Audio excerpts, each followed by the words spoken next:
Friends வணக்கம். இன்றைக்கி பார்த்தீங்கன்னா நம்ம சோயாபீன்ஸ் கீமா தான் பார்க்க போகிறோம். எப்படின்னு ஃபஸ்ட்டு நான் வெதுவெப்பம் தண்ணியில் சோயாபீன்ஸ் ஊற வச்சுட்டு அதை புழிஞ்சி ஃபஸ்ட்டு ஒரு மிக்ஸி ஜாரில் ட்ரான்ஸ்ஃபர் பண்ணிக்கலாம்.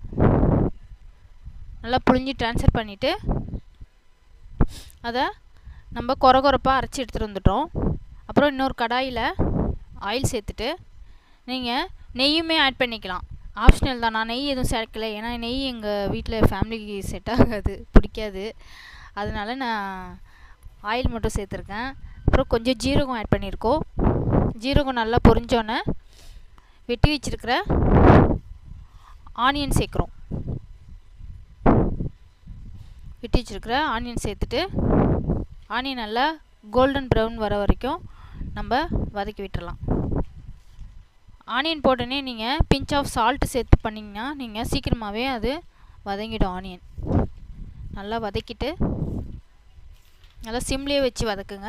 தூக்கி விட்டிங்கன்னா கருகிடும். சிம்லேயே வச்சு நல்லா கண்ணாடி பதம் அளவுக்கு ஆனியன் நல்லா வதக்கிட்டு கொஞ்சம் ஒரு பச்சை மிளகாய் சேர்த்துக்குங்க. ஒரு பச்சை மிளகாய் சேர்த்துட்டு ஒரு 2 தக்காளி பொடியாக வெட்டி வச்சுருக்கேன், அதையும் ஆட் பண்ணிக்கலாம்.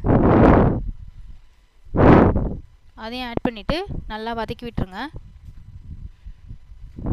நல்லா தக்காளி மசிகிற வரைக்கும் நல்லா வதக்கி விட்டுருங்க. கொஞ்சம் அடுப்பை சிம்லேயே வச்சு பண்ணிக்கலாம், இல்லைன்னா உங்களுக்கு கருகிடும் அது. கொஞ்சம் கொத்தமல்லி ஆட் பண்ணிக்கலாம். கொத்தமல்லி ஆட் பண்ணிவிட்டு நல்லா வதக்கி விட்டுருங்க.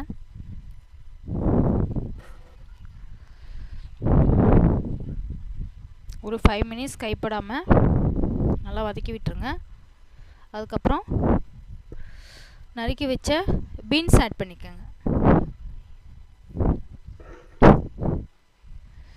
இதில் 2 ஆப்ஷனல் இருக்குது. நீங்கள் பச்சை பட்டாணியும் ஆட் பண்ணிக்கலாம், இல்லை பீன்ஸுமே ஆட் பண்ணிக்கலாம். நான் வந்து பச்சை பட்டாணி இல்லை, அதனால் பீன்ஸ் ஆட் பண்ணியிருக்கேன். அதுக்கப்புறம் 2 தக்காளி நல்லா கிரைண்ட் பண்ணி வச்சுருக்கேன், அதையும் ஆட் பண்ணிக்கலாம். ஆட் பண்ணி நல்லா வதக்கிட்டு மிளகாத்தூள் போட்டு நல்லா வதக்கிட்டு தனி மிளகாத்தூளும் 1 ஸ்பூன் அளவு வதக்கிட்டு நல்லா வதக்கி விட்டுடலாம். நல்லா வதக்கி விட்டுருங்க. நீங்கள் வதக்கும் போதே அந்த ஆயில் பிரிஞ்சு உங்களுக்கு அந்த பீன்ஸுமே அந்த ஆயிலே நல்லா வெந்துடும்.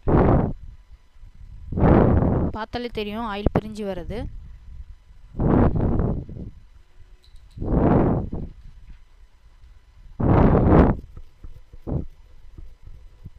நல்லா ஆயில் பிரிஞ்சு வருது பாருங்கள். 2 மினிட்ஸ் மட்டும் வெயிட் பண்ணலாம்.